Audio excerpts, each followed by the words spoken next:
always been used because I'm a good guy. And women, when they meet me, they say, I can use this son of a bitch. I push him around. He's an easygoing guy. So I do it. But you know, finally I get to resent it a bit. What do you resent? Just being pushed. Pushed? Yeah.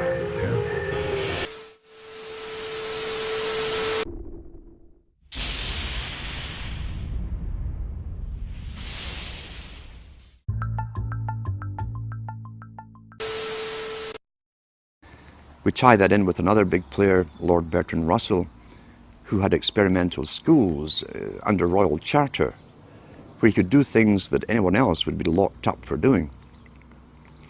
He said in his own schools, and there were mixed schools, he said that if he could encourage pre-pubertal sexuality amongst the children, encourage multiple partners from before puberty, he says the chances, because of study and observation, the chances of them ever bonding with one person for the rest of their life was pretty well obsolete, null and void, wouldn't happen.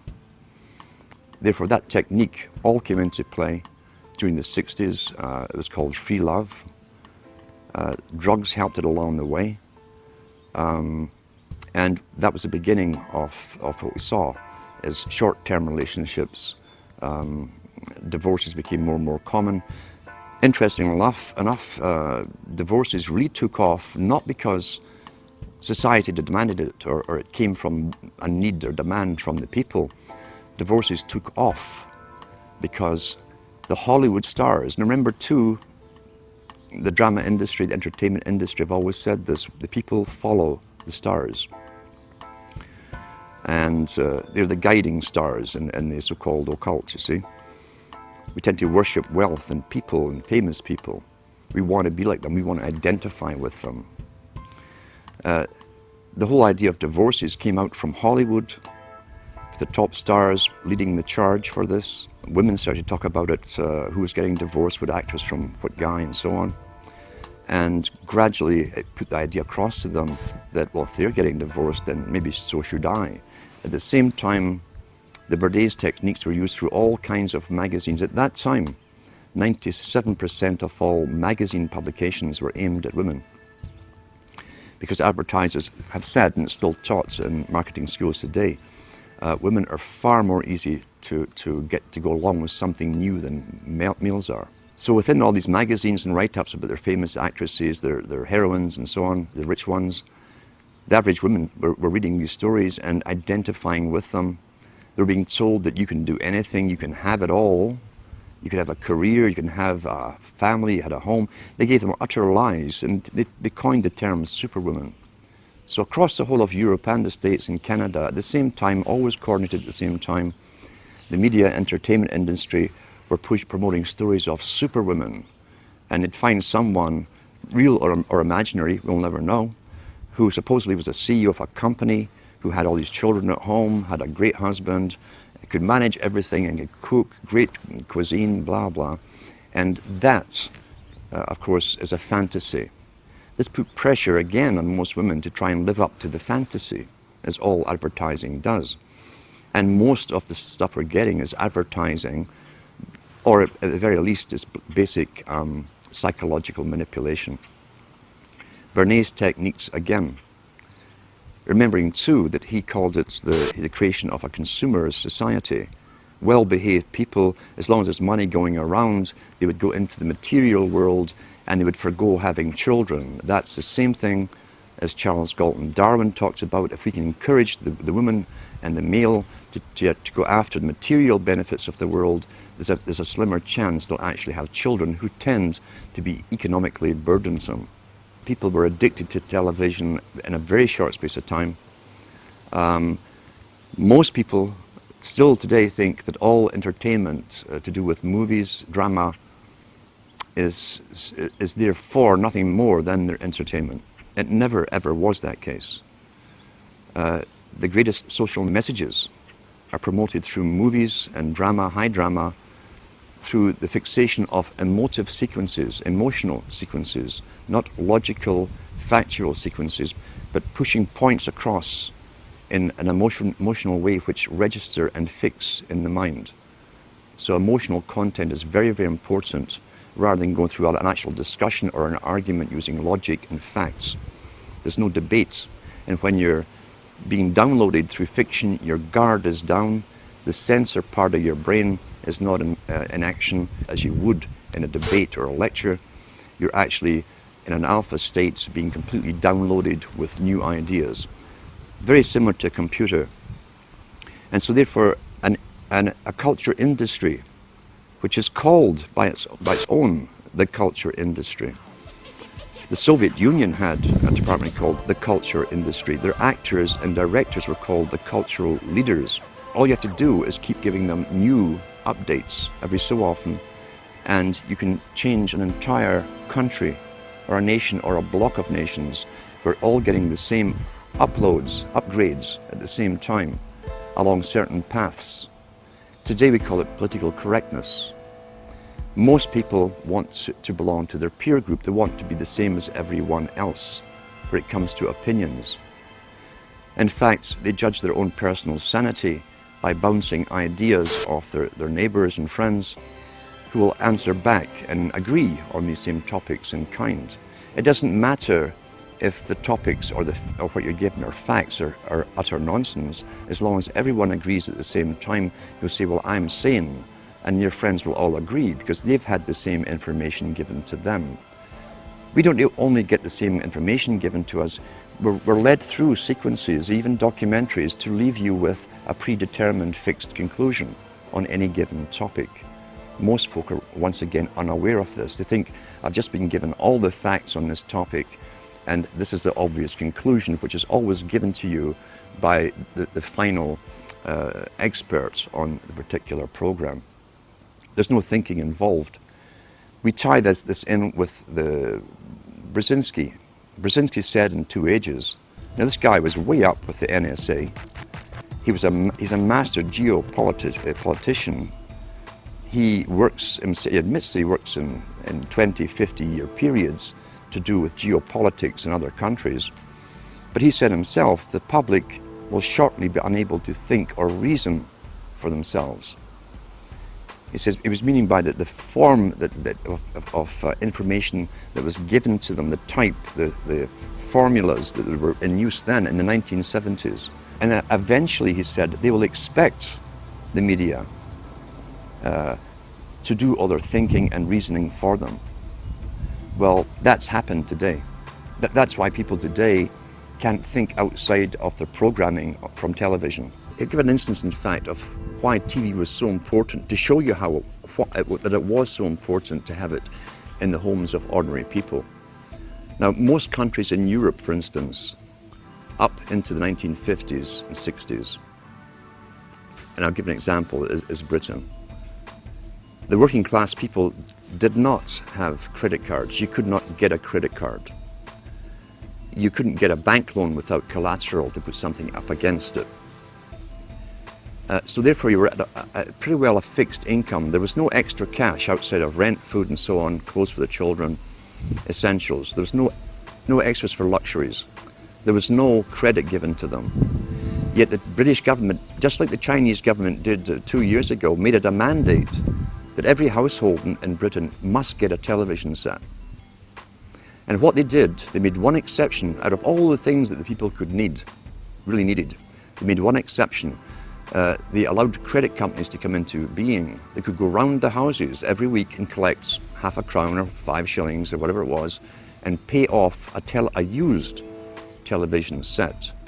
The British government made a deal with the United States of America to buy in used televisions which were then reconditioned to be sold to the working class all across Britain. As I say, they wanted a TV in every home. Now, since when is government interested in how happy you are at home? You know, there's another reason for this. And all you saw at night was the flickering of that bluish light in the windows. And that was the end. That was the end of real communities. It happened within a matter of about a month. The flicker rate on the television is very, very important. It was timed to be so many cycles per second, and it actually just meets with the brain patterns for an alpha state. When our brain sees it through our eyes, we start to adopt that flicker rate in our mind, and we go into a deep alpha state. Watch children and watch their mouths. They drop open. They won't hear their parents talking. They're hypnotized, in fact. Why would they give that particular flicker rate when they could have chosen of a whole variety of flicker rates? It wasn't an essential thing to have.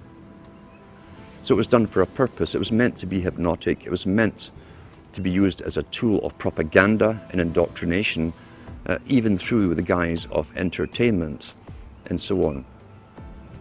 It also was to create a new society because they were the avant-garde, as I say, leading the sexual revolution through drama, through little documentaries, fiction, non-fiction, all combined.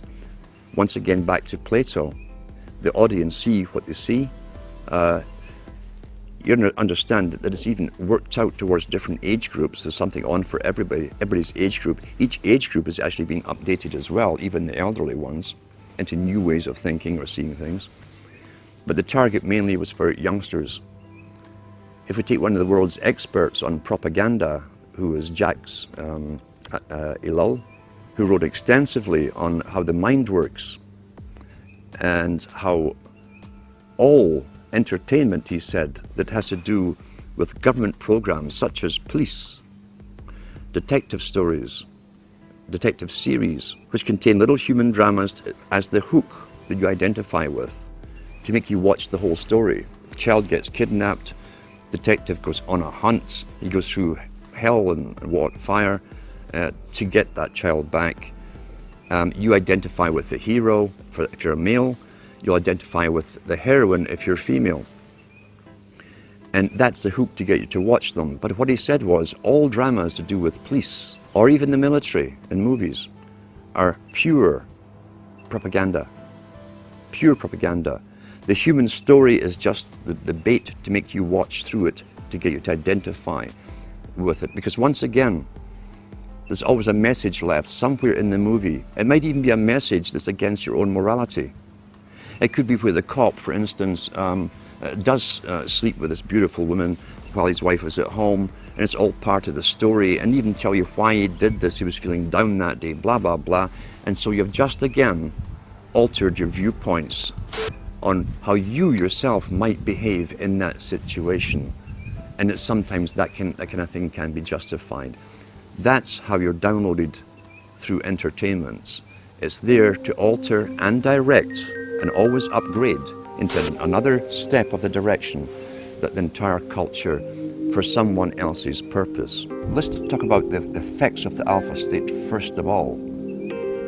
Recent articles I've even read on the air from various science studies show you that even when you switch off television, you remain in that alpha state for maybe 45 minutes to an hour, sometimes longer, depending on how long you've been watching it. With high definition, again, why would a president of a country mandate that all TVs had to go high definition? Is it because he really cares so much about your happiness?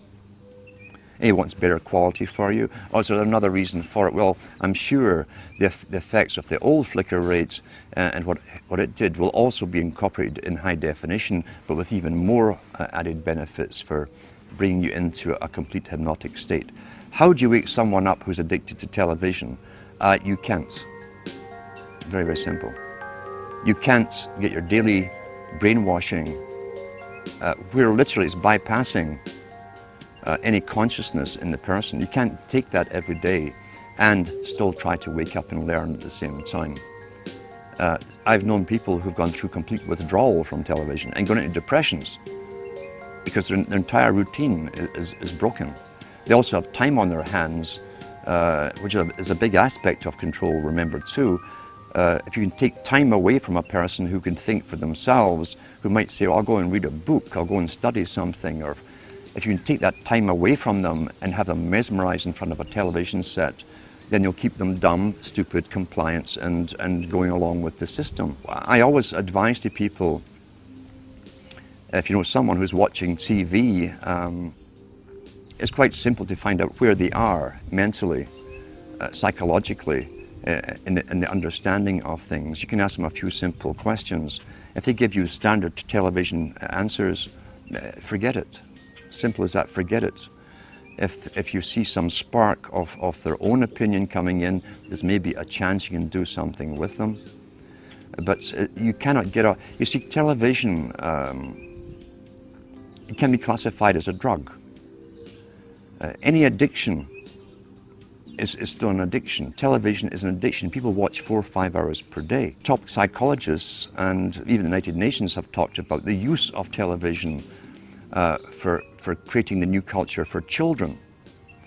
How many people know that all government agencies or departments, all governments in the world, basically, have departments of culture which hire cartoonists and pay their expenses to do cartoons, always incorporating the latest political correct story to do with environment, waste, bad adults, and how they've destroyed the planet through their consuming, etc.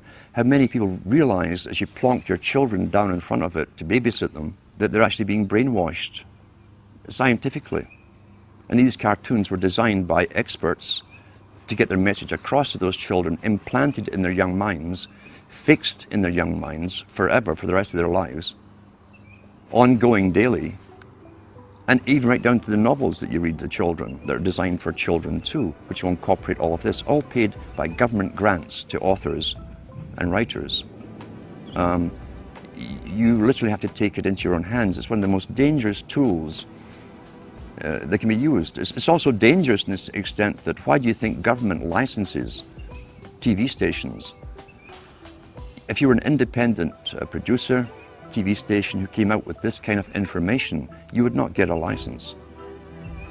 You'd have to be authorized and politically correct with a whole bunch of things to do and not to do written out before you'd be given a license. And you'd be checked on every so often to make sure you were following those topics that you're allowed to.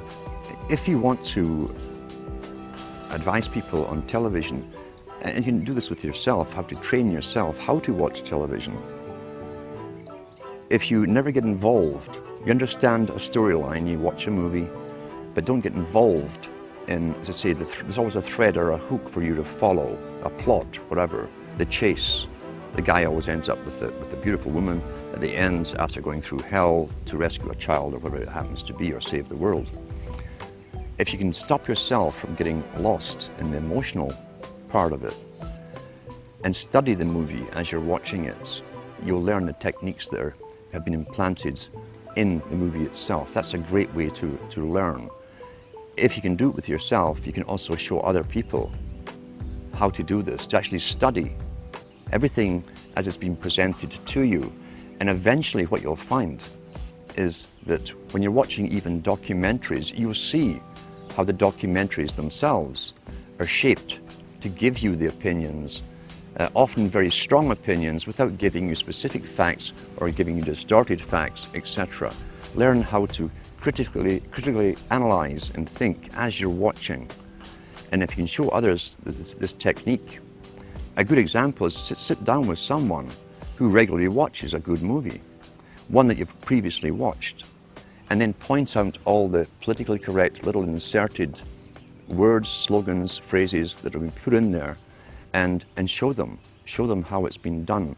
That way it can actually be fun.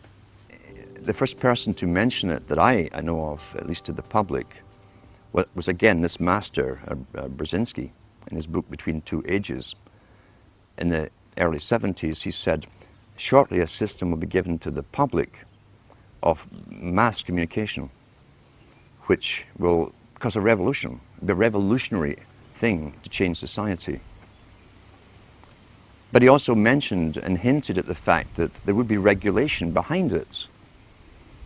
He mentioned too that those who brought it in would never lose control, the main control over the internet, because after all, knowledge is power. Knowledge has always been power. That's why all down through the ages, the real machinations of government are never told to the public. Real power comes from understanding and having all the facts on any particular topic. So therefore, the internet was to be given to the general public with other intentions. Initially, it was to get them all into it. Now, what did the elite want to achieve? What was their point of view? They wanted people to become so used to the internet they couldn't do without it. Now we see businesses really can't do without it. They can't imagine going back to pencil and paper and taking inventory and all this kind of stuff. For the youngsters, who must be the generation they target, they made sure that that's the only thing I knew about the internet from the media. I was completely ignorant about it, and computers. The only thing I knew was there was lots of pornography on it. Every paper kept telling you about it. So, in the meantime, there's never been a window of opportunity for the general public to use a medium to communicate to each other alternate news, verified facts to each other as we have at the moment. That eventually, supposedly, is going to be policed. They've had international meetings, the first one held in Canada, under the guise of the United Nations, or the auspices of the United Nations, to do with regulating and censorship of the internet. They have these meetings every year as they add more laws to it. We know the cloud system is to come in eventually. It's been all over the media in Britain, where you won't be able to store anything on a hard drive. You won't even need a hard drive eventually. Remote servers will have all your information for you.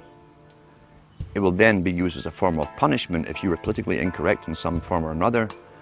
Then you'll be cut off from accessing that server with all your data until you toe the line and behave yourself.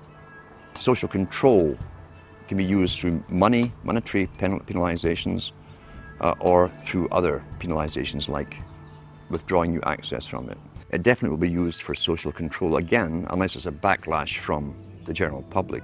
And they do expect backlashes from people who have become used to looking into whatever site they wish to look at, or communicating whatever kind of information they want to each other.